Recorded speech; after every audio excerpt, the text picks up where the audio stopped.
Olá, bom dia para você, 11 horas e 48 minutos, quinta-feira, 26 de março, o Enem começa agora com as principais notícias. Vamos juntos até a 1h da tarde, a gente começa mostrando para você, chove em vários pontos aqui da região metropolitana neste momento, imagens ao vivo da nossa câmera que fica no alto aqui no bairro de Santo Amaro, tempo fechado, várias nuvens e neste momento a temperatura de 31 graus na capital pernambucana.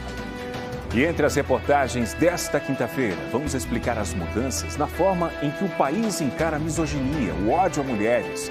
A Câmara aprovou um projeto de lei que busca converter a prática em um crime equivalente ao de racismo, rendendo penas que podem chegar até 5 anos de cadeia, além de multa. Veja também a preocupação de moradores na zona oeste do Recife.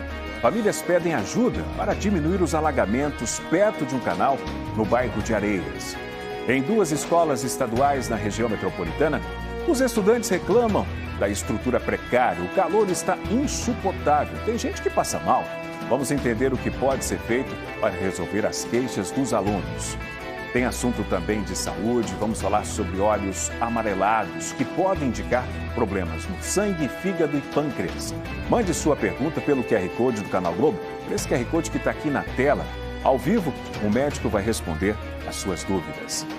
Cartórios e centrais de atendimento do TRE estarão abertos para o mutirão até sábado. Saiba como fazer o agendamento para garantir o voto nas eleições de outubro. O Enem está apenas começando, seja muito bem-vindo. Seja também muito bem-vinda. Agora 11 horas e 50 minutos, hora de cobrança do calendário do Enem. Hoje estamos de volta à Rua das Laranjeiras, na comunidade Jardim Uchoa, no bairro de Areias, na zona oeste do Recife. Pelo Canal Globo, que também você pode mandar para cá fotos, vídeos, que a gente vai também na sua comunidade, o Jefferson Souza mandou um vídeo para mostrar o alagamento que costuma acontecer quando um canal transborda lá na comunidade. Ele diz o seguinte, que o problema é causado pela chuva, não apenas pela chuva, também pela maré alta. Vamos acompanhar. 26 de março, choveu durante a madrugada. Olha a situação de como está a Rua das Laranjeiras, com o cruzamento com a Sebastião Grande. Quase chegou no terminal, está dentro do campo e ali no terminal de ônibus. Tem um terminal de ônibus ali, da Metropolitana. E a situação é essa. O Jefferson mandou esse vídeo para cá. Camila Torres está lá na comunidade, lá na Rua das Laranjeiras, em Areias, para mostrar que os moradores continuam praticamente ilhados. Dificuldade todos os dias e, claro, que eles querem uma solução. Bom dia para você, Camila. Seja bem-vinda. Oi, Márcio. Bom dia para você, para quem está com a gente aqui no Enem também. Olha só, esse vídeo que Jefferson fez foi às 6 da manhã e continua tudo alagado por aqui. Se você reparar na imagem, é um alagamento que assim causa um transtorno danado para a comunidade, porque nem todo mundo se arrisca a passar por aqui, também não é para arriscar mesmo, mas a gente já viu gente passando por aqui mesmo assim. A pracinha, olha só como é que fica. Das Santos vai girar a imagem agora um pouco mais para a esquerda para vocês verem. A pracinha está alagada, a quadra não dá para usar. O terminal de ônibus que Jefferson citou fica ali bem naquela rua, inclusive eu estava para o lado de lá, tá, pessoal? Pela rua Sebastião Grande, que é a transversal aqui da Rua das Laranjeiras. Para eu chegar desse lado de cá, eu tive que dar uma volta, umas 10 ruas depois, porque todas as ruas aqui na sequência, elas ficam alagadas, porque existe um canal que passa por aqui e aí, ó, vai alagando tudo lá para frente. Deixa eu conversar com a moradora ali da esquina. Eu pedi para ela ficar ali em cima do muro mesmo, viu? É Valéria, não é isso?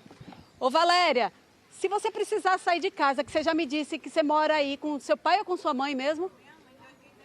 Com a mãe de 88 anos. E se você precisar sair com ela? Não tem como. A não ser que alguém se prontifique levar ela em outro carro. Só se alguém se prontificar. Não sai para trabalhar. Mas você me falou que o seu marido sai para trabalhar e é assim botando o pé nessa água suja mesmo, né?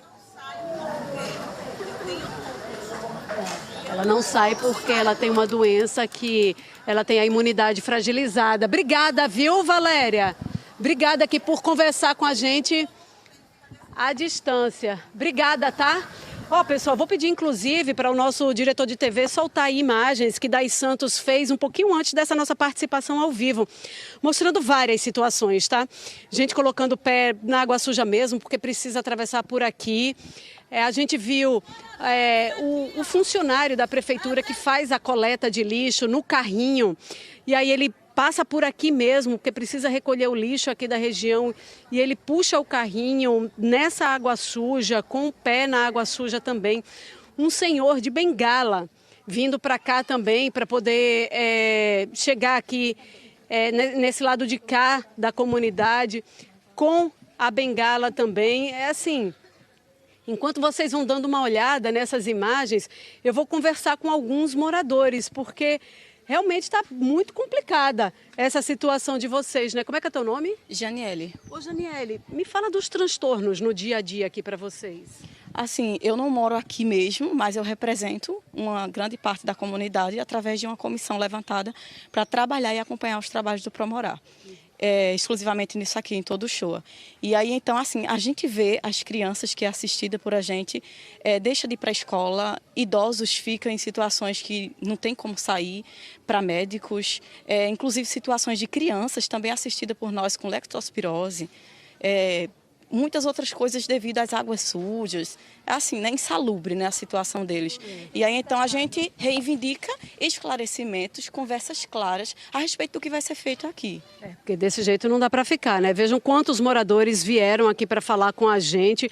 Vejam que eles já estão organizados num grupo para poder fazer essas reivindicações, que desse jeito não dá para ficar, né? Porque enche quando chove, mas até se for maré alta, já enche também, tá? E demora, viu, para poder baixar isso aqui de novo.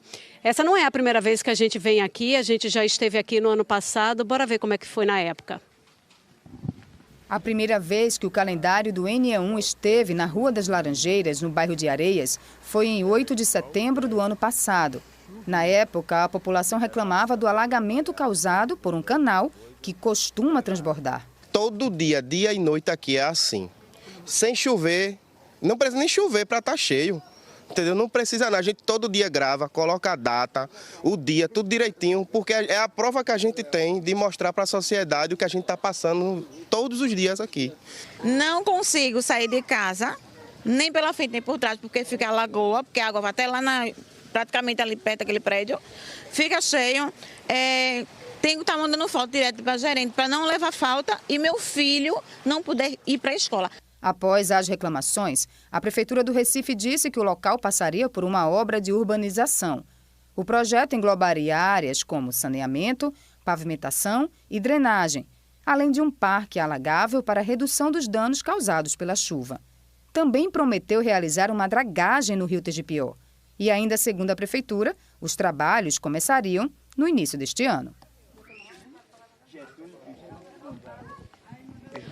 Tô aqui, pessoal, com o seu Getúlio, que foi o senhor com a bengala que eu falei para vocês, que atravessou para vir para cá, para esse lado do bairro. O seu Getúlio, o senhor veio para cá em que ano que o senhor me disse? 1982. E de lá para cá, sempre foi desse jeito de alagar com chuva ou com cheia ou mudou? Quando eu cheguei, não encontrei essa água por aqui, não. Veio de uns tempos para cá. De quanto tempo para cá, mais ou menos? Vamos dizer assim, porque esquecimento também De quanto tempo para cá, mais ou menos, pessoal? Essa água aqui, Só um minutinho. Depois dessa obra que fizeram, certo? Essa obra que fizeram do Parque Alagável e outras obras que fizeram. Então, depois que fizeram essa obra ali do Parque Alagável, aí fica dando esse retorno. Por quê? Eles limpam o canal, mas só que eles não limpam o rio. Então, o que acontece? O rio, ele enche e aqui vira um cano de escape. Lá está cheio, lá está fechado e a água desce todinha para cá. Junto com as águas vem jacaré, que aqui é um risco terrível. Jacaré de 2,5 metros, que já ficou na minha porta, não só na minha, como de várias outras pessoas. Jacaré foi para um galinheiro do meu vizinho, já comeu 5 galinhas. Como é teu nome? Socorro. A gente, inclusive, pegou um vídeo desses com os moradores que eu vou mostrar já, quando a gente voltar aqui a falar ao vivo. Seu Getúlio, o que o senhor quer que aconteça aqui no teu bairro? O que quer que aconteça? É fazer um serviço de homem bem feito, que nem fizeram ali no canal ali que fica perto da Moarama. Eu moro, aí essa firma aí que fechou agora há pouco. É ver isso daqui diferente, ver melhor, né? Márcio, ó, é só me chamar que da próxima vez a gente volta, não só para falar dessa situação de até jacaré tá aparecendo aqui, mas também trazer respostas da Prefeitura do Recife, só falar. Combinado, Camila, daqui a pouco ela volta ao vivo aí do bairro de Areias, né? A gente mostrando o sofrimento dos moradores. É claro que eles esperam uma solução, né? O morador que não consegue sair de casa, pelos que eles explicam, né? Essa obra, né? Antes foi feita uma obra e agora a situação está bem complicada aí, né? A gente quer entender quando é que a prefeitura pode melhorar essa situação, porque parece um funil, né? O lixo vai se acumulando e a água, né? Com chuva ou sem chuva, os moradores sofrem para chegar, para sair de casa. Daqui a pouco Camila Torres volta ao vivo. Esse local fica bem perto da Avenida Recife, bem perto. Então, assim, a gente daqui a pouco traz as respostas para entender quando é que essa situação pode melhorar para a comunidade. Vamos agora conferir como é que está o trânsito? Vamos, eu estava falando da Avenida Recife, a gente tem imagens para mostrar da Avenida Recife agora com o giro do trânsito? Porque mostra para você, olha, os carros vindo em direção à BR-101 do outro lado, para que vai na Avenida Recife em direção a Imbiribeira, também em direção ao aeroporto. Essa câmera fica justamente ali no bairro do Ipicep. Zona Norte da capital, vamos ver agora. Estamos nos aproximando já do meio-dia. A gente mostra como é que está a Avenida Norte. Essa câmera fica na Mangabeira. Os carros fazendo a conversão estão indo em direção ao bairro do Arruda. Em direção também ao terminal da Macaxeira. E na área central aqui você percebe os carros que vão em direção ao bairro do Recife. Bem perto desse local a gente também mostra a BR-101. O que aconteceu na BR-101 nesse momento, hein? Os carros ali vão ter acesso à Avenida Norte, mas olha só como é que está a movimentação em direção a Paulista, também em direção a Abreu Lima. Pode ter sido algum acidente, então a gente reforça aqui os cuidados para você em direção à BR-101, em direção a Goiânia e também outros municípios do litoral norte. Roda ali. Quando roda a vinheta, a gente vai dizer onde é que tem vagas e oportunidades de emprego disponíveis hoje na Casa do Trabalhador. Você acompanha aqui comigo. Tem 3 vagas para ajudante de carga e descarga de mercadoria. Exigência: ensino fundamental completo, 6 meses de experiência, salário de R$ 1.621. Você também confere outros detalhes no site cedep.pe.gov.br. Para quem mora em Paudalho, tem vaga de consultor de vendas, 15 vagas disponíveis. O empregador exige ensino médio completo, 6 meses de experiência, o salário de R$ 1.518. Vamos para mais vagas. Para quem está em Igaraçu, aqui na região metropolitana, a gente traz 2 vagas para professor de inglês. Ensino médio completo e 6 meses de experiência. O salário não foi informado. Você também tem outros detalhes lá no site cedep.pe.gov.br. Também tem vaga no Recife para operador de telemarketing ativo. 50 vagas disponíveis. Ensino médio completo.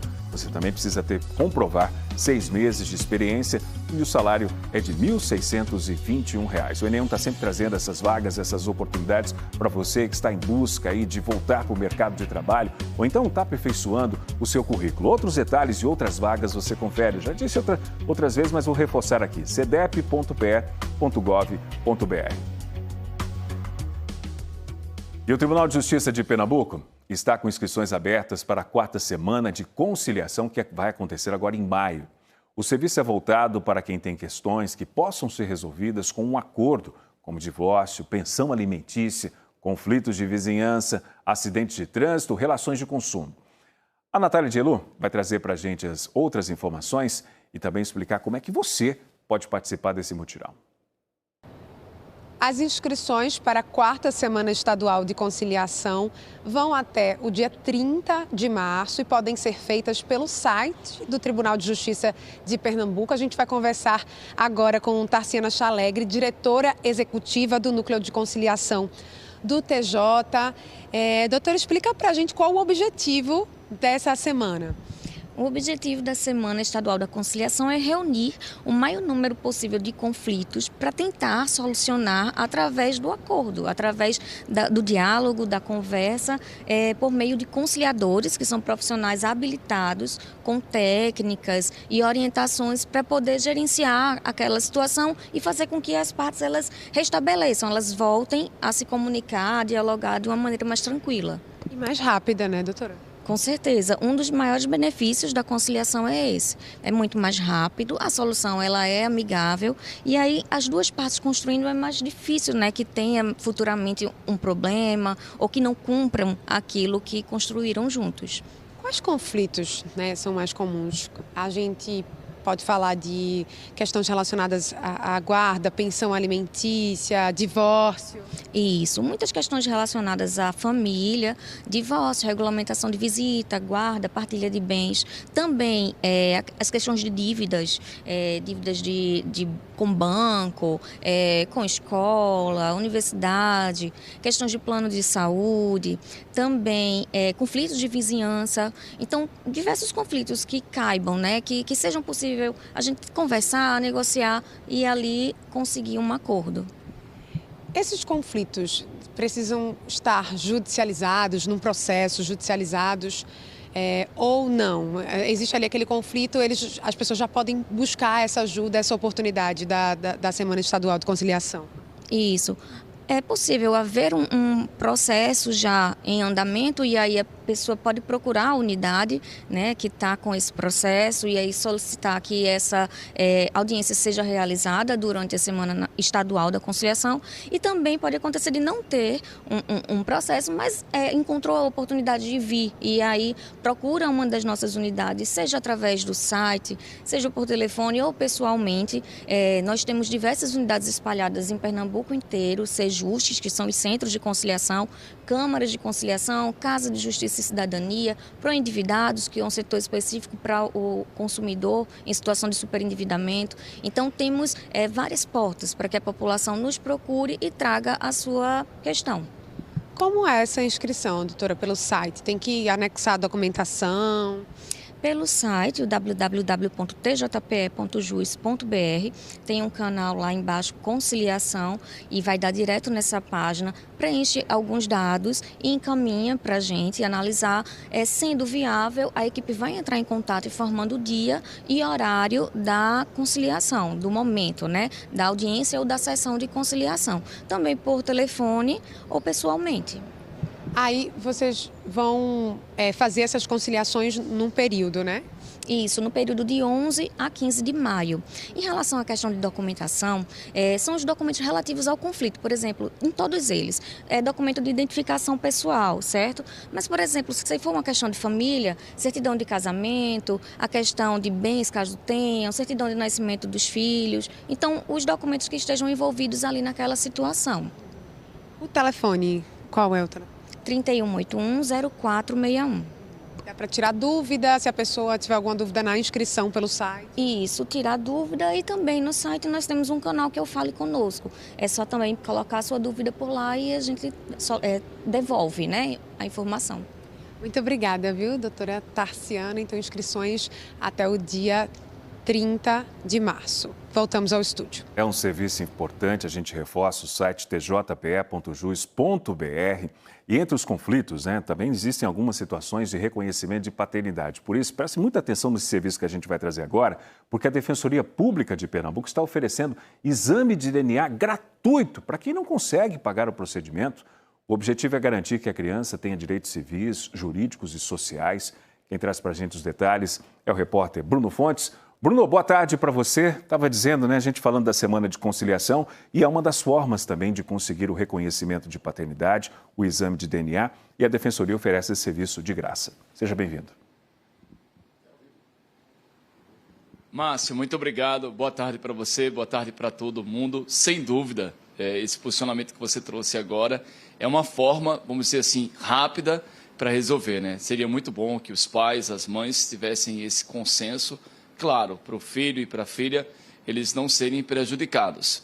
Por isso que a Defensoria Pública do Estado, ela oferece esse serviço gratuito, ele faz, então, esse exame de DNA, porque aí evita, claro, todo um processo, inclusive depois que essa conciliação aconteça sem a necessidade de judicializar e tornar um processo ainda mais extenso. Dr. Henrique Seixas é o defensor público geral aqui do Estado e ele vai explicar o que as pessoas precisam ter direito, até porque é um serviço bastante procurado aqui na Defensoria Pública. Doutor Henrique, muito obrigado, uma boa tarde para o senhor. Como é que funciona? A pessoa está vendo a gente agora, o NE1. Ela disse, eu preciso disso para resolver esse problema, assim, infelizmente, fazer com que o pai se responsabilize pelo filho, pela filha. O que é que essa pessoa deve fazer? Boa tarde. Boa tarde, Bruno. Boa tarde a todos. Como você falou, né? Infelizmente, as pessoas precisam ainda procurar esse serviço em decorrência da ausência de registro por parte do pai em favor do seu filho ou da sua filha. E aí, toda a mãe que tenha seu filho e sua filha e que precisa ter o reconhecimento da paternidade devidamente registrado, ele pode procurar a Defensoria Pública e deve procurar. É um serviço gratuito, não há qualquer tipo de pagamento por parte do pai ou da mãe ou do filho e da filha, para que ela tenha o direito de ver reconhecida essa paternidade. Então, procura a Defensoria Pública, de imediato ela já é encaminhada para um setor próprio da Defensoria, que é o do exame de DNA, da coleta do material genético, e que tenha a oportunidade de, evitando assim a ação judicial, como você bem falou, que vai haver um desgaste durante um processo todo para se identificar a paternidade ou não. Então, ela procurando o setor, a gente tem a oportunidade de chamar espontaneamente o suposto pai para que aqui, na própria Defensoria, a gente possa fazer a coleta do material genético e, num prazo de até 45 dias, a gente já está com o resultado aqui e poder abrir com as partes e identificar se é pai ou não. Doutor Henrique, é difícil, assim, às vezes, para esse pai até vocês comunicarem ele e ele chegar aqui de forma consensual. Se não acontecer isso, vocês aí precisam judicializar para que ele faça esse exame? A parte quando vem, a mãe, quando ele vem trazendo aqui o filho ou a filha, ela já pode trazer o endereço. Se ela já tiver o endereço, a gente pode encaminhar através dela uma carta convite para ele comparecer, ou nós também podemos encaminhar essa carta para que ele venha e compareça aqui espontaneamente. Naqueles casos em que não há espontaneidade, o pai não vem aqui até a gente para a realização da coleta do material, aí sim, só neste caso é que nós vamos ajuizar alguma demanda. E é importante, Bruno, que a gente possa registrar que, quando da abertura, em identificando a paternidade, a gente já faz o encaminhamento direto para o cartório para que haja o efetivo registro, que ocorra o efetivo registro em favor daquela criança, assim como também a gente já tenta resolver outras questões. São a questão da guarda, dos alimentos, né, da visitação, para que haja uma harmonia e uma convivência saudável entre pai, mãe e a filha. É muito melhor que aconteça assim, né? Até porque uma criancinha, um bebê, quando nasce, é muito importante ter o nome do pai e da mãe lá no registro. Além de ter devidamente registrado com o nome do pai, da mãe, também tem a repercussão com questões sucessórias, com questões de outros benefícios que podem ser adquiridos e, lógico, também a questão de uma convivência familiar saudável. Agradeço mais a participação do senhor aqui. Márcio, um serviço tão importante, né?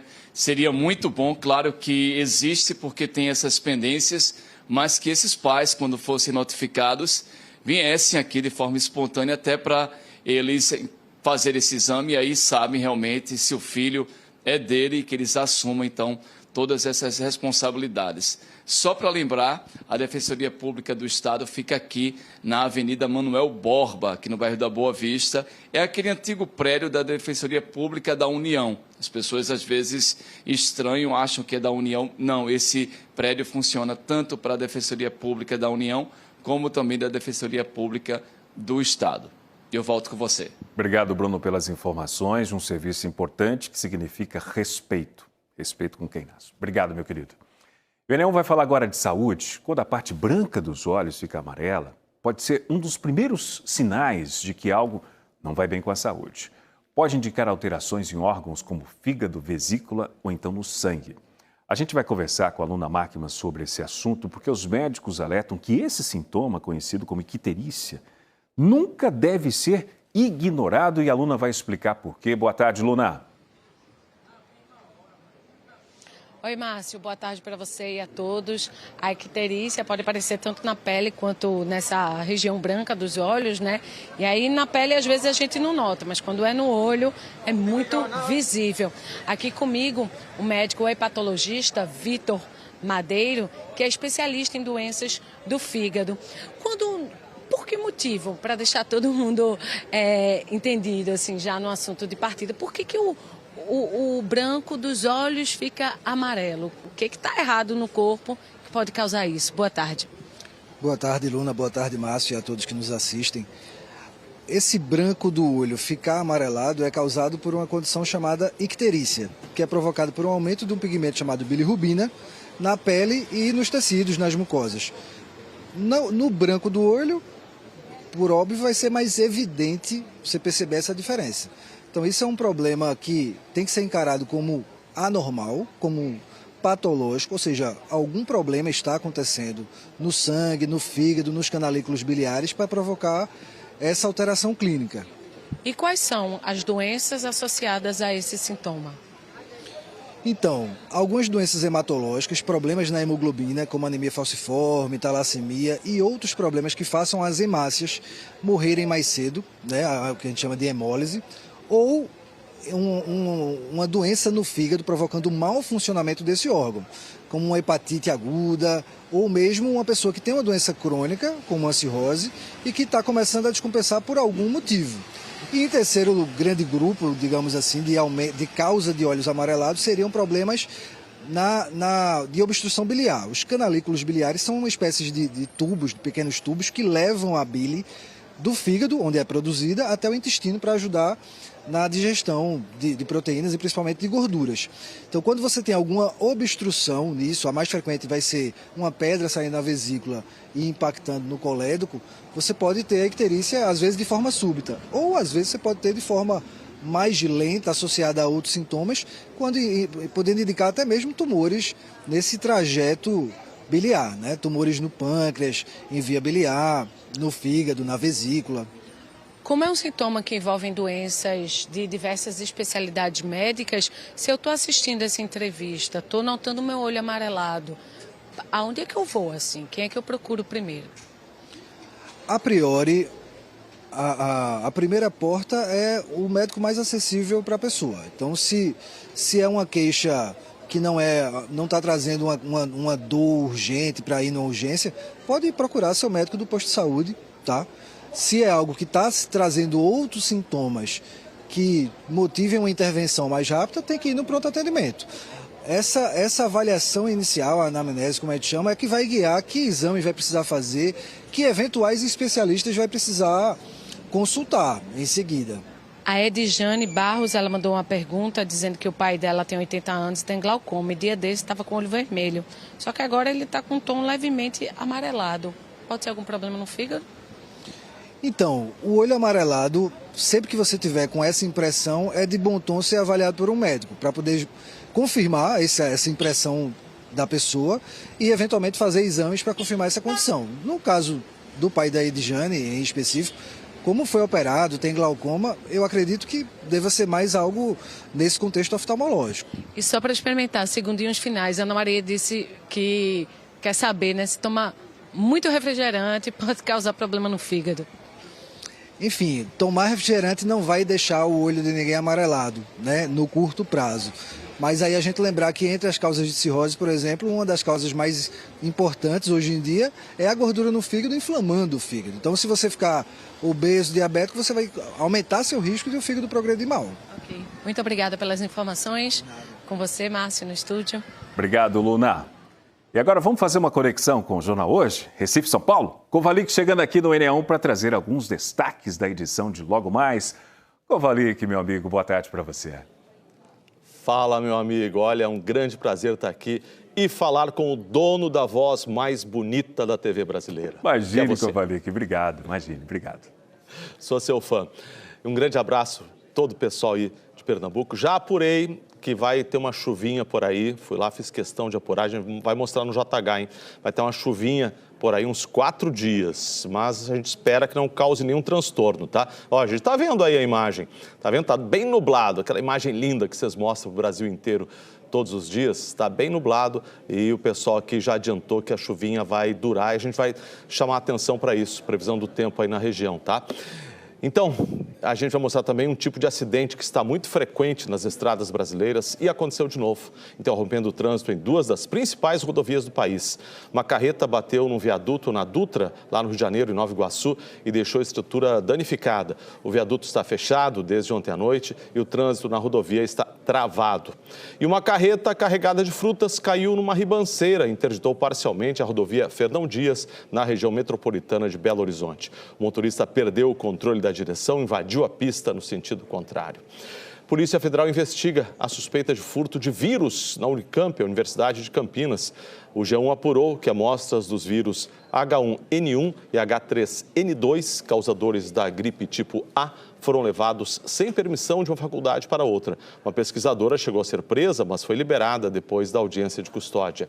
E o preço do petróleo voltou a subir forte hoje por causa das incertezas sobre a guerra no Oriente Médio. Israel afirmou que matou Ali Reza Tangsiri, comandante iraniano da Marinha da Guarda Revolucionária Islâmica. O ministro da Defesa de Israel disse que Tangsiri foi responsável pelo bloqueio do Estreito de Hormuz, por onde normalmente passam 20% do petróleo mundial.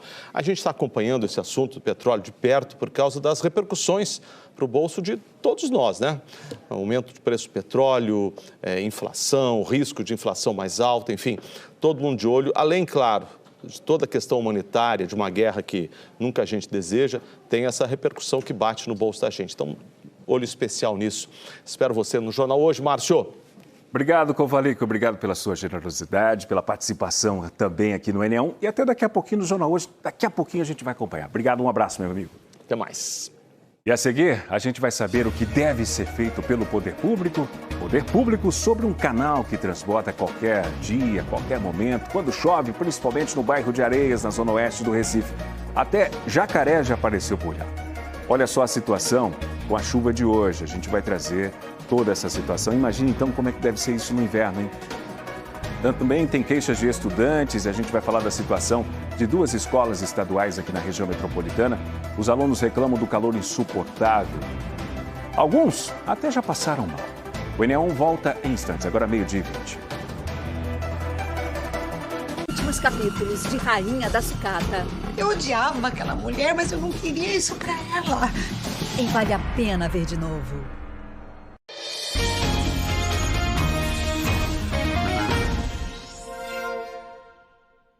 Agora 12:22. O NE1 está de volta.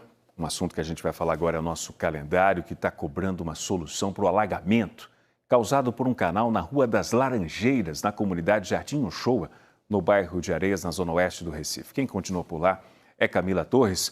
Nós já temos uma resposta da Prefeitura para a gente entender, porque foi feita uma promessa no ano passado. Nós estamos agora em março, perspectiva de inverno pela frente, chuva logo mais. E os moradores nessa situação, Camila? Márcio, a gente tem resposta, mas antes, deixa eu mostrar para vocês, então, aquela situação do jacaré, que foi citada pelos moradores na nossa participação ao vivo anterior. E aí agora a gente conseguiu preparar o vídeo que você vai ver agora. E aí nessa imagem a gente vê o jacaré aqui pela área do canal e muito perto das casas aqui da comunidade. Enquanto vocês acompanham a imagem, eu vou conversar com a Aline, porque foi ela que me passou o vídeo e foi ela mesma que fez o vídeo, né, Aline? Foi quando isso? Dia 7 de fevereiro, de 9h49 da manhã. Mês passado, então? Foi. E não foi a primeira vez que o jacaré apareceu? Não, várias vezes. Como é que é, hein, quando vocês encontram o jacaré por aqui? A gente fica com medo, né? Com medo de passar nessa água. E além do jacaré, pegar doença, né? Com certeza. E olha só, quantas crianças que tem por aqui. Imagina, um jacaré circulando. A moradora disse que já entrou no quintal de um vizinho que cria galinha. Realmente é muito perigoso, né, pessoal? Deixa eu trazer as informações. No ano passado, quando a gente esteve aqui, a Prefeitura falou que a urbanização integrada aqui para a região de vocês seria feita no semestre seguinte, né? Ou seja, esse período que a gente está agora. Informação enviada hoje, que esse projeto de urbanização integrada, ele está na fase final de preparação, né? É o projeto que está na fase final para a licitação ser feita ainda nesse semestre. A informação de hoje não traz aí a data que essa obra de fato vai começar, também não traz a data que de fato vai terminar e vocês vão ver aqui a melhoria para a região de vocês. Então, atualizando a informação do ano passado para cá, claro que a gente vai continuar acompanhando quando a Prefeitura não diz qual é a data, para a gente saber exatamente quando voltar aqui, para poder ver se alguma coisa mudou. A gente Pelo amor de Deus, né? Como é que é teu nome? Não, Nilda, pelo amor de Deus. Ó, Jefferson, marca aí, ó. Jefferson deixou já aqui, ó, setembro, marcando um ano, inclusive, que a gente esteve aqui da primeira vez, que foi setembro do ano passado. Jefferson, inclusive, que mandou aquele primeiro vídeo que a gente viu nessa sequência de hoje. E veja aí, com crianças tão pequenas assim. E, claro, os moradores aí, de forma justa, pedindo uma solução aqui para o lugar onde eles moram. Márcio. Obrigado pelas informações, Camila. Os moradores querem uma solução, respeito também, uma reivindicação há um tempo que a gente acompanha aqui no NE1. A data está marcada e a gente vai voltar na comunidade. Sabe, os alunos, estudantes que a gente vai mostrar agora, também querem solução, porque ventiladores e aparelhos de ar-condicionado quebrados, vazamento de água pelo telhado e água suja no pátio. Essas são algumas das reclamações de alunos de 2 escolas estaduais no Recife. Por causa do calor, teve aluno que passou mal em sala de aula. A Padre Deon fica na Avenida Caxangá, no bairro da Iputinga, no Recife. É uma escola de ensino médio da rede estadual. As alunas que chamaram a gente não tiveram aula hoje por causa da paralisação dos professores. Algumas reivindicações dos professores também são as mesmas que elas cobram. Melhores condições na infraestrutura do colégio. Ana Júlia é do 3º ano A. Ela disse que está difícil se concentrar para aprender. E olha que no fim do ano a estudante vai fazer vestibular. Todo mundo fica com calor, desconcentrado, não consegue prestar atenção na aula. E acaba que ninguém consegue estudar da maneira correta. Se torna um estresse generalizado. As alunas gravaram estes vídeos que mostram que as salas não têm aparelhos de ar-condicionado. Alguns ventiladores estão desligados, outros são barulhentos. Tem vazamento no telhado e água suja no pátio que sai de uma galeria dentro da escola. Maria Heloísa é do 1º ano. Ontem ela passou mal. Por causa do calor, a gente chega aqui de manhã, já é um sol, aí quando entra não tem um ar-condicionado, aí é um calor, aí a gente acaba passando mal. Muitos alunos provavelmente não conseguem comer de manhã, aí calor, fome, aí não dá certo. Chegou a desmaiar? Eu não, eu quase que eu desmaiava, mas a minha amiga Daphne, ela desmaiou. Esta outra estudante, que também se chama Maria Heloísa, ressalta que os problemas não se resumem às salas de aula. O bebedouro está funcionando normalmente, só que vem muita reclamação da água, porque dizem que a água não está totalmente limpa. Porque dizem que quando a gente bota na garrafa, a gente vê a água meio amarela, meio suja, a gente consegue sentir até o gosto meio estranho da água. Fernanda é a mãe de Sofia Caroline, que faz 1º ano. O ventilador faz muito barulho. Ela não consegue ouvir o que o professor está explicando. Por muitas vezes tem que desligar o ventilador. O professor sai de sala, aluno sai de sala. Ela vive mandando mensagem para mim, pedindo autorização para sair da sala, para ficar um pouco embaixo, para levar um vento, para desaparecer um pouco, para poder voltar para a sala e se concentrar novamente. Estás conseguindo aprender assim? Não consigo prestar atenção na aula, porque faz muito calor. Rafaela também é mãe de aluna. Ela disse que os pais têm dificuldade em conversar com a direção da escola Padre Deon. A escola tem telefone, mas a gente que é pai liga, mas ninguém atende. Eu uma vez estava na secretaria resolvendo algo de Cauane e eu presenciei o telefone tocando várias vezes e a funcionária não atendia de jeito nenhum. É um problema assim de administração. Sim, eu acredito que essa direção ela tem que dar uma melhorada para o colégio poder ir para frente. Depois que saímos lá do bairro da Caxangá, nós viemos aqui para a região central, Rua do Hospício.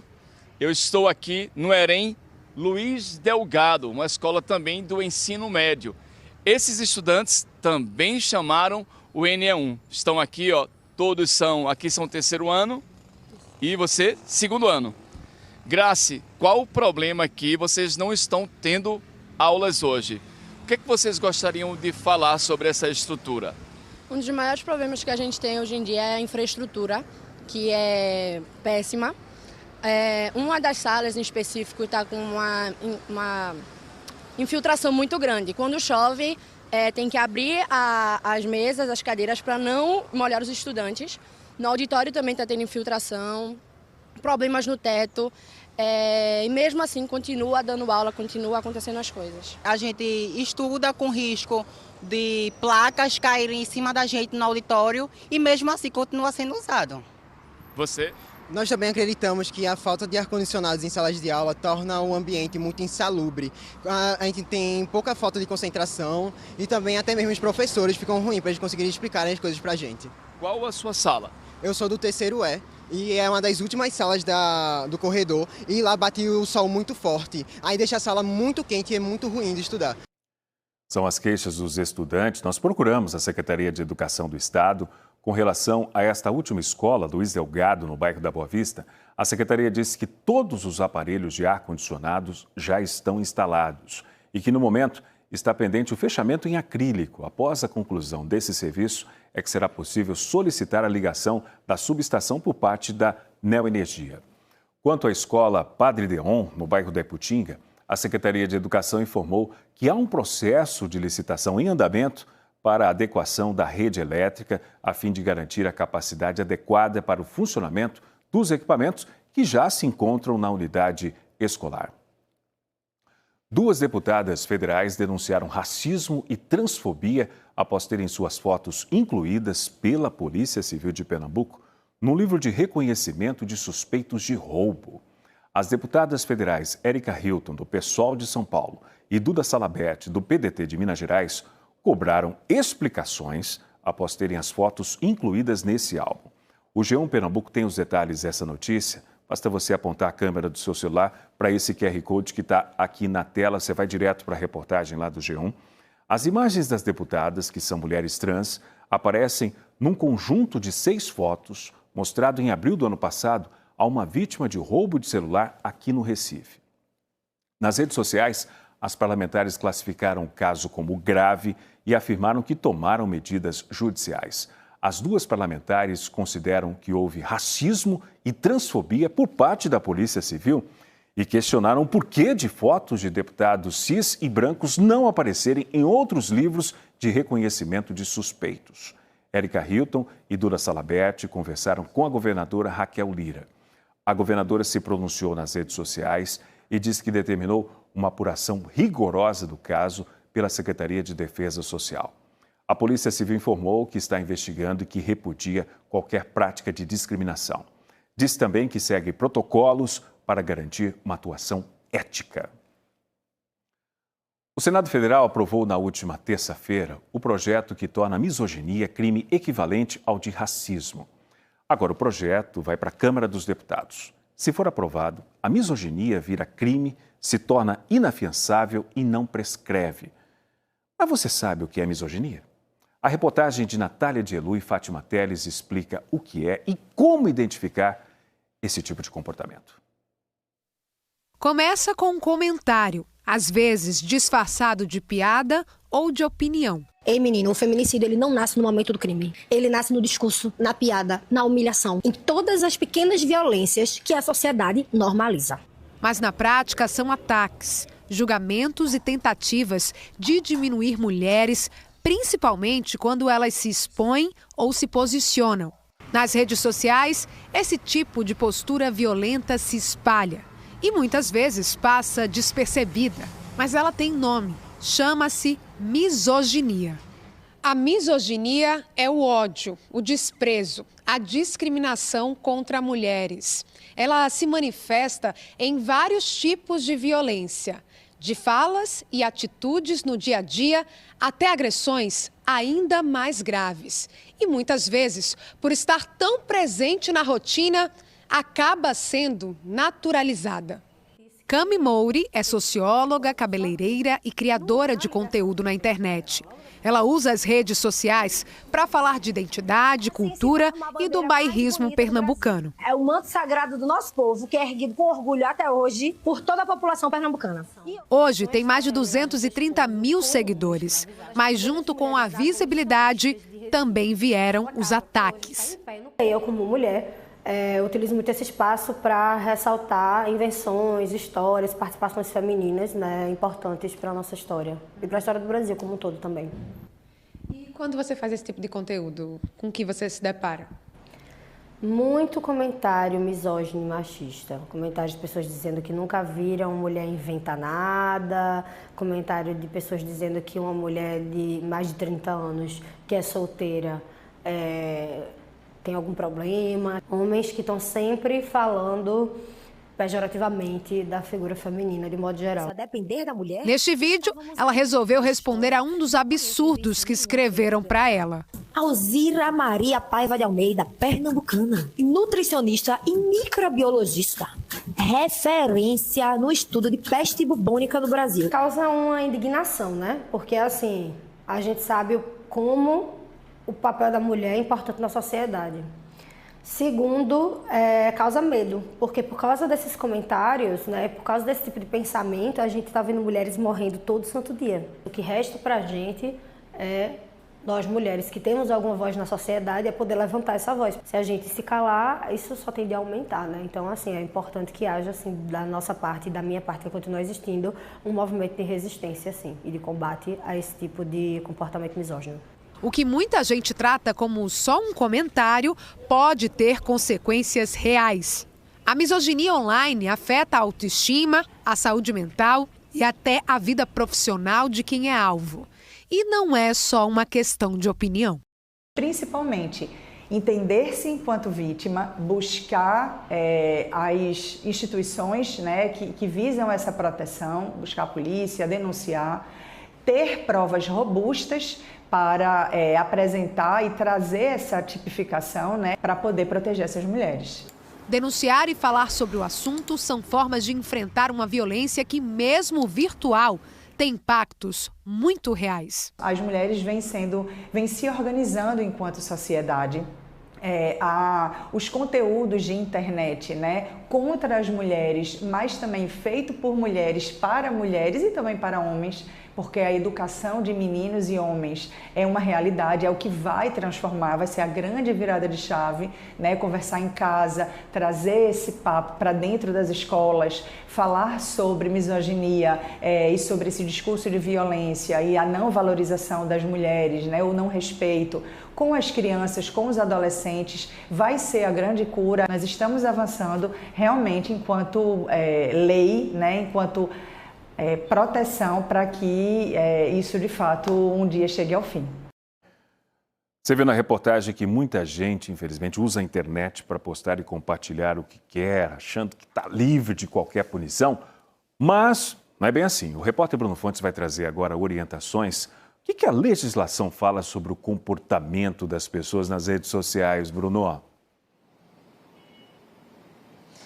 Muitas pessoas até fazem aquele julgamento, né, pela rede social, né? A gente diz assim, já foi condenado nesse tribunal da rede social. Pensa que é uma terra sem lei e não é, tá? E nós já temos vários mecanismos, vários juristas que entendem assim que isso é crime. Também pode levar para uma parte criminal, um Código Penal e também uma ação civil. Quem estava me explicando isso, Raquel Saraiva, advogada, ela é presidente da Subcomissão de Inteligência Artificial da OAB Pernambuco. Nós tivemos agora um exemplo, uma boa tarde, muito obrigado por estar conosco. Estávamos ouvindo agora a reportagem de Natália Delu e a senhora estava me explicando, esse ato então de printar essa tela de um aplicativo de conversa e compartilhar sem aquele consentimento daquela pessoa que escreveu, pode ser caracterizado um crime? Oi, boa tarde, Bruno, boa tarde a todos. Sim, pode ser caracterizado um crime e pode ter uma repercussão também no âmbito civil, né? O fato da gente tirar um print da conversa e compartilhar com uma pessoa que não estava naquela conversa, né, que teoricamente não deveria saber daquele conteúdo, é uma invasão de privacidade, é uma exposição da pessoa, né, que estava participando daquela conversa. E isso pode ser considerado um crime e pode ter repercussões no âmbito civil também, caso a pessoa exposta seja constrangida publicamente, ela sofra algum tipo de dano moral. Então, isso pode ser solicitado também na justiça. Eu estava, nesse caso, assim, principalmente essa violência contra as mulheres, esses crimes também de gênero, isso acontece muito, essas informações são vazadas com esse intuito, com esse objetivo? Sim, também acontece e assim, é uma repercussão muito difícil para as mulheres, né? A gente está nesse contexto, assim, muito complicado em que a violência de gênero está explodindo, a gente está vendo vários casos e essa violência de gênero acontece no âmbito digital também. Então, o ato de alguém expor uma conversa de uma mulher, uma conversa íntima de uma mulher, pode também caracterizar uma violência de gênero. Nós temos, assim, eu estava conversando com a senhora, grupos de condomínio, grupos de trabalho, grupos de academia, de amigos. Por exemplo, num grupo de trabalho, aquelas informações que estão circulando são do trabalho. Se a pessoa pega também aquele print e passa para um grupo que não tenha nada a ver, também pode ser um crime, vamos dizer assim, vazar essas informações do trabalho?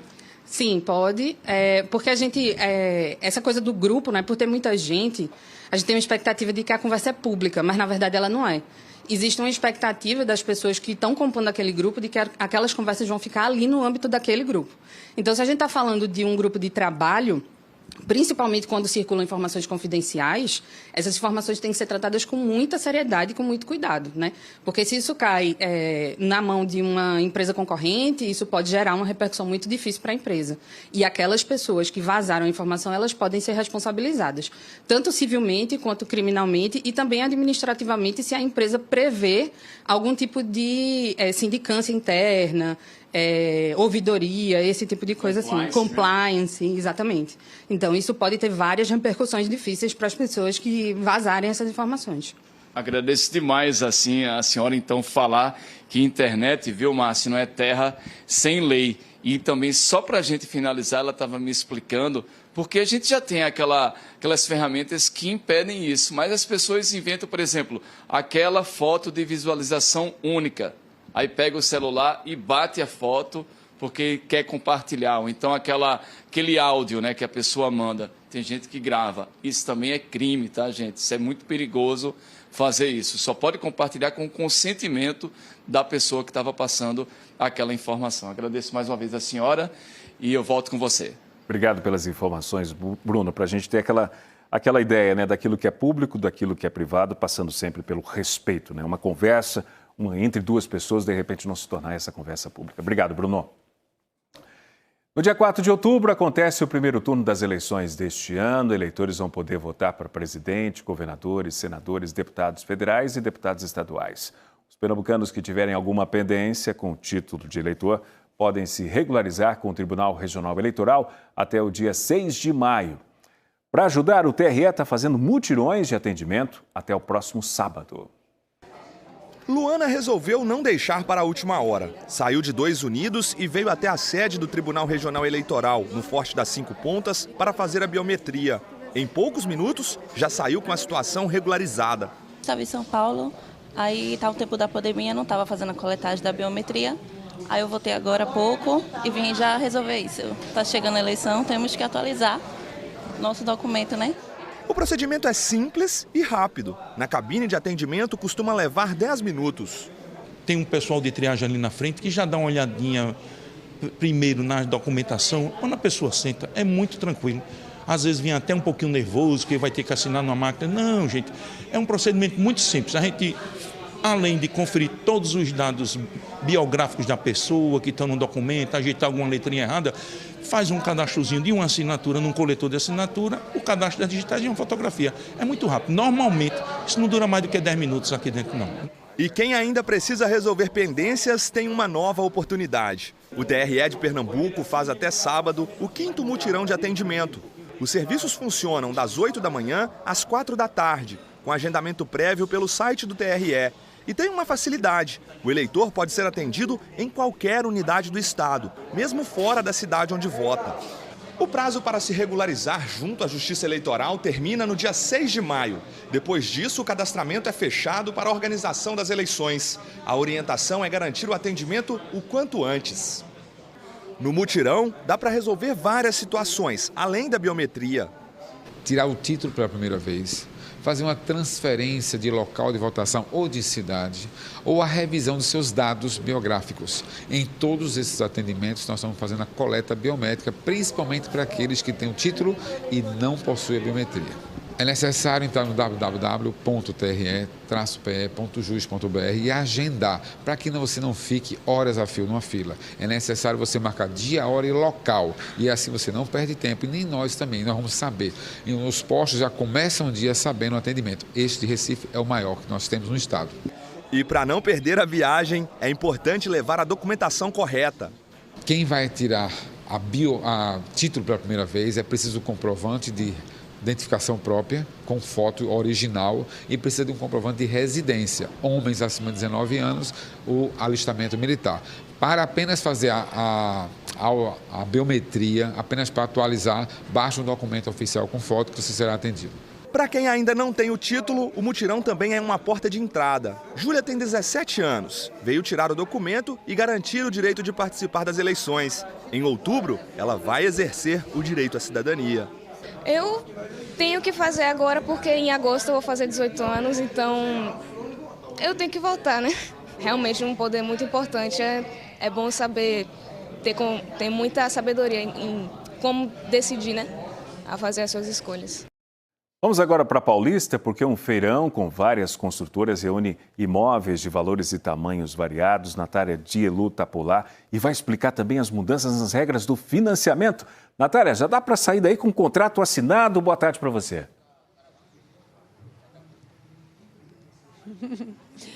Oi, Márcio, boa tarde para você, boa tarde a todos. Dá sim, dá para garantir bons descontos, até R$75 mil de desconto, então imagina, né? Que oportunidade. Esse feirão acontece aqui no Parque Aurora, em Paulista. Eu estou do lado de Alisson Santos, que é organizador dessa caravana da Casa Própria que está acontecendo aqui, vai até domingo. É também especialista em imobiliário, né? Alisson, boa tarde para você. Me fala um pouco das orientações que vocês vão trazer aqui, né? Porque tiveram algumas mudanças em relação ao FGTS, então vocês trazem essa orientação. Conta pra gente, boa tarde. Boa tarde. Isso, a gente está aqui em Paulista, como foi dito, com as mudanças do Minha Casa Minha Vida, do recurso FGTS, que foi a principal, foi aumento de teto de renda e aumento de teto do valor do imóvel, que isso aí está facilitando, reduzindo os juros do financiamento e aí, consequentemente, reduzindo também o valor de entrada da compra com a construtora. Fala um pouquinho pra gente, né? Quem pode, então, ter acesso a essa oportunidade? Você falou do Minha Casa Minha Vida, então tem 3 faixas aí. 4 faixas, né, na verdade. Isso, então... O programa do governo também, né? Isso, Morar Bem. Então tem o Minha Casa Minha Vida, que tem as 4 faixas, que teve um aumento nessa faixa, vai para a renda de até 13 mil, né? Então uma renda desde um salário mínimo até 13 mil, ele tem benefícios do governo federal, que é do Minha Casa Minha Vida. Tem renda ali na faixa 1, que ela chega até 55 mil de desconto do subsídio. E no caso da renda ali de 10 mil, por exemplo, ela tem uma redução dos juros de quase 4% ao ano, que faz grande diferença. Já no caso do Morar Bem, que é do governo do estado, que é destinado para renda bruta de até 2 salários mínimos, que aí tem acesso a 20 mil de desconto na entrada e também na documentação do imóvel com a ITBI registro. Então a gente consegue também, nesses clientes de até 2 salários mínimos, juntar o benefício do Morar Bem com o do Minha Casa Minha Vida. Por isso que pode chegar até 75 mil de desconto. Mas explica para a gente um pouquinho... a partir de que salário e até que salário? Porque às vezes a gente acha que até um determinado valor já não tem acesso aos benefícios do Minha Casa Minha Vida, mas ele se estende, né? Me explica um pouquinho essas faixas, porque interessa muito ao pessoal que está assistindo e quem também tiver a oportunidade de vir aqui pode receber essas orientações, né? Para viabilizar esse sonho da casa própria. Verdade. No caso da faixa 1, ela vai para a renda de até 3.200. No caso dessa renda, ela tem acesso a descontos do Minha Casa Minha Vida, que é o subsídio, que aí, dependendo de algumas outras regras, pode chegar até 55 mil. Tem acesso ao Morar Bem, que é a renda que é o desconto de 20 mil, e o desconto no ITBI registro, que é a documentação do imóvel. E, por exemplo, a faixa 4, que vai de 12 mil de renda até 13 mil, ela tem a redução dos juros. Então, ela não tem acesso ao desconto na entrada, mas ela tem uma redução de juros de quase 4%, que faz grande diferença no potencial de compra. Então, essas faixas elas vão intercalando nisso. Então, a faixa 2, por exemplo, vai até 5 mil de renda ali, que também tem redução de juros, fica ali com uma taxa de juros de 5,5% ao ano, que é bem abaixo do mercado normal. Obrigada, viu, Alisson Santos, por essas orientações. Então, quem quiser, né, pegar mais informações, aqui tem várias construtoras, então essa feira vai acontecer aqui até o domingo, das 10 da manhã às 11 da noite. E não somente imóveis aqui em Paulista estão sendo negociados, né, também tem em Olinda, no Recife, na região metropolitana, né, Jaboatão, Igaraçu. Então fica esse convite para quem tem interesse em pegar mais informações e ver, né, se é viável conseguir algum benefício, algum programa social. A gente volta com você, Márcio. Obrigado pelas informações, Natália. Agora faltam 10 minutos para 1 da tarde. Vamos para um rápido intervalo. A seguir, empreendedores procuram novidades para a Páscoa.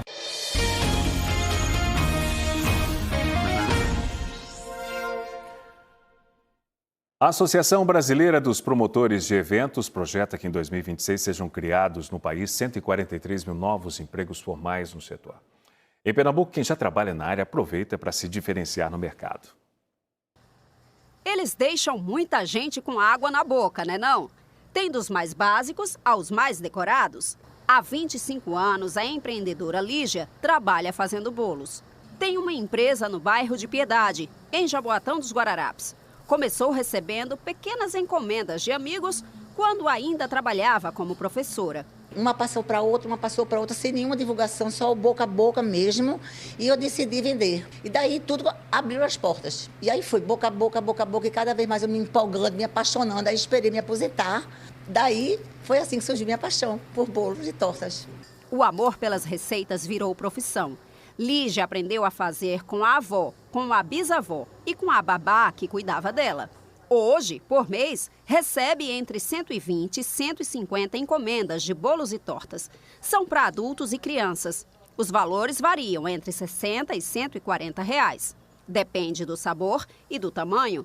Contou que se sente orgulhosa com a missão de preparar aquilo que é um dos maiores símbolos de uma festa de aniversário. Para mim, representa a cereja da festa, não é verdade? Como chamam, né? E assim, saber que eu levo amor, carinho para os meus clientes, para mim é tudo. Esta loja de decoração de eventos fica no bairro do Pina, zona sul do Recife. Regina é a dona. Resolveu investir nesse segmento que começou há 4 anos. A gente já trabalhava com artigos de festas, com descartáveis, velas, personalizados. E estava uma procura muito grande por pegue e monte e também a opção de decoração. Entre os serviços tem a decoração que é feita por ela própria, além do aluguel e montagem das peças pelo cliente. O pegue e monte, o cliente ele vem na loja, retira os móveis e depois ele traz. Já a decoração, a gente vai fazer o serviço para o cliente. A gente faz a decoração completa com tapete, bandejas, mesas, cilindros, painel, balões. Já deixa a festa pronta. O cliente só vai chegar na hora para comemorar. Os aluguéis vão de R$ 100 até R$ 600 reais. Depende da quantidade de itens e dos materiais utilizados. Todos os meses são pelo menos 20 encomendas de variados temas. A Aline é uma das clientes. Diz que a família dela é muito animada. Fazem umas 10 festas por ano e em cada evento ficam mais unidos. Vem da versão vó, idoso, aí vem filha, vem meu sobrinho, primo, e a gente faz aquela misturada de festa de todas as idades, né? Vai se misturando tudo, mas sempre é bom, festa é sempre bom. A Páscoa está pertinho e tem empreendedor correndo atrás de novidades para os clientes. Por isso a gente vai conversar com Luna Markman, que está com uma turma que ama chocolate, Luna. Nesse finalzinho de Enem, hein? Terminar com um assunto doce desse é bom demais, né? Neuza Santos está dando uma aula sobre tendências de Páscoa e já está quase no finalzinho do curso, tá? Mas aqui nessa loja, que vende tudo para festa na Rua das Calçadas, no bairro de São José, tem curso para o mês todo, até abril, já eu passo a agenda. Mas sobre tendência, o tchan dessa Páscoa é essa estrela aqui, né? São os ovos em fatia, Neuza. Ovos em fatias, exatamente. Qual é a diferença para o ovo tradicional? É muito simples, porque aqui é a forma, no caso, que já sai todo prontinho, não vai ter problema para você estar fazendo essa delícia maravilhosa com dificuldade, né? Porque é botada dentro da forma, olha, aqui a forma, Já vem dessa forma assim, são 6 fatias. Forma, 6 fatias. E aqui vou recheando. Olha, já fiz o casquinho. Aqui, olha. Fez a casquinha com o quê? Com chocolate. O chocolate derretido. Que é isso que está aí dentro da derretida, olha aqui. A cobertura derretida. Aí coloca na forminha. Coloco na forminha a cobertura e põe esse... Uma coisinha para tampar esse silicone, né? Tem a outra forma. Quando bota o silicone, aí tem a outra forma que você cobra isso aqui. E fica quanto tempo na geladeira? Uns 15 minutos. Só isso, é rapidinho, né? 15 a 20 minutos, depende da geladeira, do tempo da geladeira. E aí precisa mais ou menos de quantos gramas de chocolate para fazer uma fatia? Uma fatia, umas 150 gramazinha para fazer a fatia toda prontinha. Por isso que é mais barato que um ovo tradicional, exatamente, né? É mais barato. E quanto é que está 1 quilo assim, de chocolate? A partir de quanto? Eu acho que é uns 54, 55, vai dependendo muito, né? Então, para cada fatia, aí entre 4 e 5 reais, né? De chocolate. E aí o recheio que pode variar. O recheio vai ficar bem a critério, né? Mas eu estou recheando com brigadeiro. Um brigadeiro já pronto, Já pronto. Bom. Aí já só colocou esse granuladinho aqui. Coloca esses granulados. Bota aí pra gente ver como fica.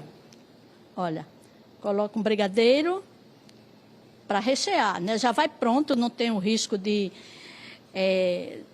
não vai ter o risco de... Porque estraga menos que, por exemplo, frutas, né? Com frutas, né? E aqui, olha. Aí coloca em cima para completar, né? Completar para fechar aqui o tampinho, né? Perfeito, tá vendo? Maravilha. Eu conversando aqui com o pessoal, é bom que para economizar pode dar uma fatia para cada pessoa da família, não precisa ser um ovo todo. Quem está ligado na economia é Zeilda, porque Zeilda é aposentada e ela gosta de fazer sobremesas em casa. Não é para vender, mas é para economizar, né, Zeilda? E economiza bastante, viu? Porque você com 600 a 650 gramas de chocolate, você consegue fazer um ovo completo. Porque cada fatia fica em torno de, como a professora falou, de 100 gramas a 120, porque tem como fechar o recheio, a parte de fechar o recheio.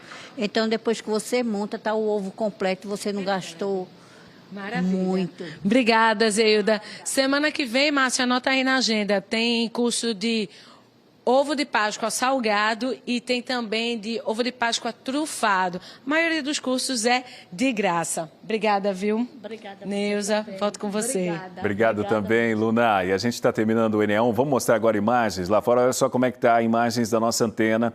Tempo fechado, muitas nuvens. A APAC emitiu um alerta para chuvas de intensidade moderada a forte. Esse alerta vale aqui para a região metropolitana, para Mata Norte e também para Mata Sul. O Enem está terminando agora, volta amanhã. Na sequência, agora tem o Globo Esporte com o Thiago Medeiros. Ele já está por aqui. Um abraço, até logo mais no Enem 2.